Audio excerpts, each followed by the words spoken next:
Hello people, so welcome back to another video. Today we're going to be doing an auto dimming rear view mirror. This is a cheap AliExpress version, so I think it was about 35 quid. So really cheap, quite inexpensive, and it comes with all your little bits. And yeah, nice little part.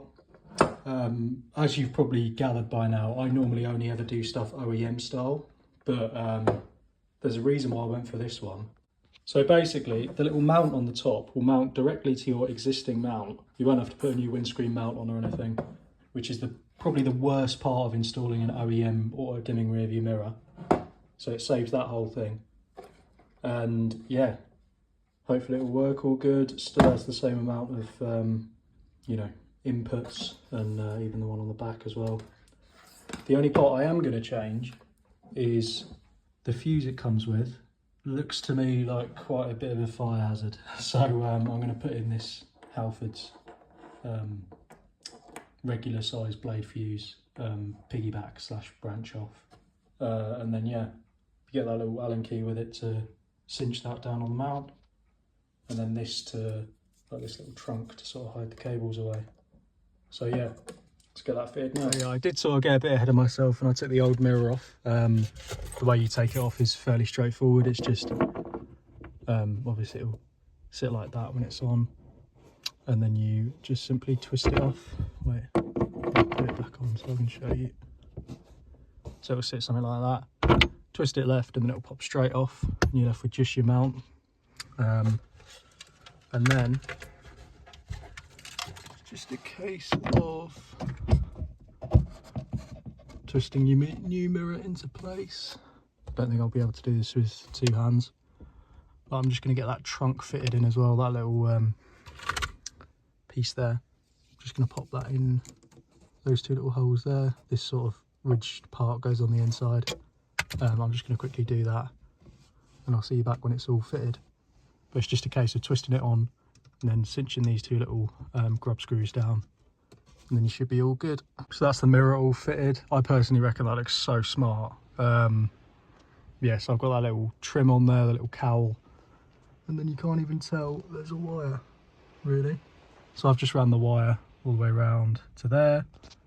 Now it's just a case of taking off this A-pillar trim, just pops off, and then I'm just going to run it down and pull it out sort of down by the fuse box, which in my car is just there. So that's that all sorted. I've just pulled that down sort of around the back of that dash point there, and then round and in to where the fuse box will be, so I can run them straight through.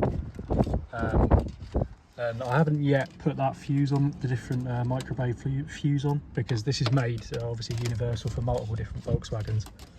I'll sort of list off a few at the end of the video, but that is definitely way too long for my application. Bearing in mind the fuse box is only there, so yeah, it gives me a chance to give that a chop down and get it all nice and neat. So yeah, that's the A-pillar trim back in, all sorted, and I've just ran those two wires nice and neat.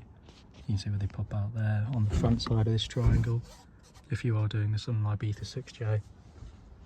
And they just loop back through and both come out here.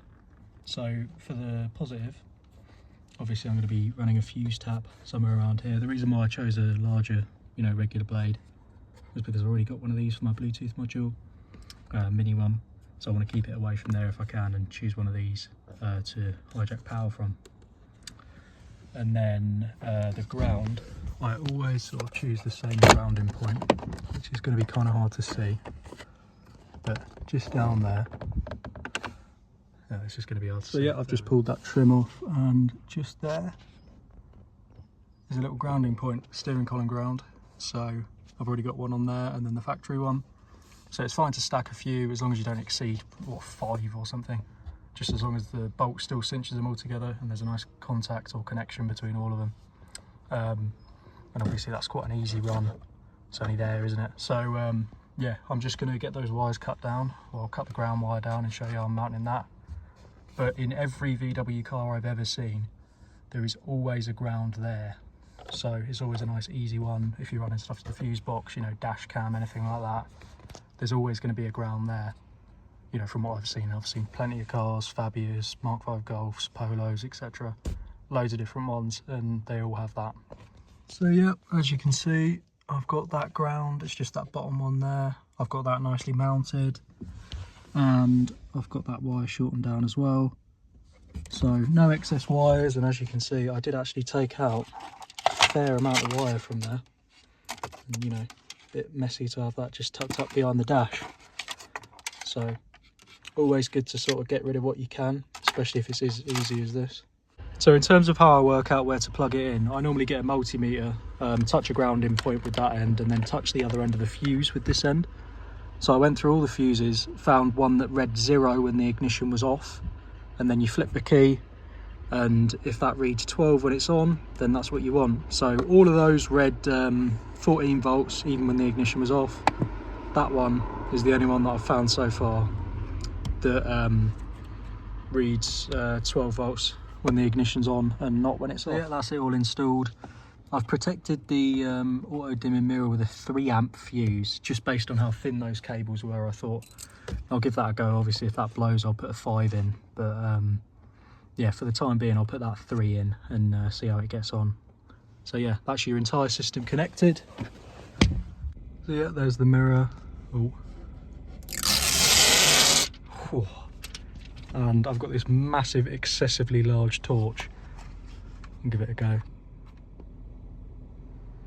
It's really hard to tell. You can definitely see it happening in real life.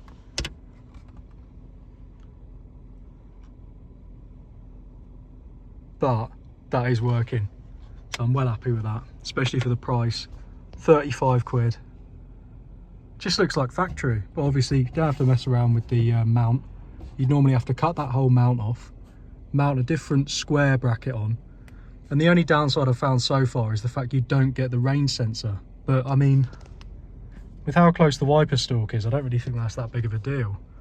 But with all the car's LED lights nowadays, auto dimming is definitely a big deal. I'm well happy to have that now. So yeah, really good, really happy. Yeah, fingers crossed this helps someone out there. But for 35 quid, you really cannot go wrong. You know, compared to if you bought a Kufatech wiring harness, which is 60 quid including import.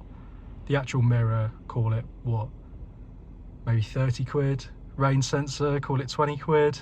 Mount, literally couldn't find one online because I was going to do it OEM style.